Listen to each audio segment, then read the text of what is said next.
Good day everyone. I welcome you all to the final part for the mini AC system design video series. Having specified the sizes, likewise the location for our AC, the final process is to provide the AC schedule, which is like a quotation for our AC.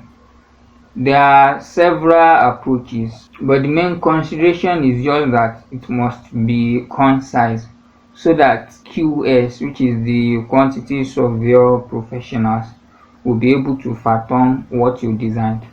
For instance, this is our building project. I used a tabular schedule for it where I specified that for the ground floor I'm using 1 horsepower, which is 9000 BTU indoor unit. For the launch, I'm using 1.5 horsepower, which is 12,000 BTU. You need to specify the electrical properties too. And for the first floor, I do the same. Likewise, if I'm using a wall or if I'm using a ceiling cassette, if I'm using a floor, so you must specify it here. So this is how we do design for the AC system. Another approach is to use the tag method.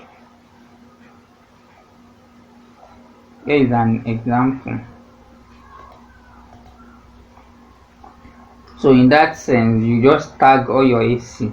So I tag this AC/A, ACA, ACB, likewise ACB, and in my schedule here, I name it ACA 9000 BTU 1 horsepower, ACB 1 horsepower, ACC. The last approach, although not really an AC, is the extractor fan. Projects like this, we do use an extractor fan. So here is the standard symbol, extractor fan. So just keep tuned to the next video. See you next class.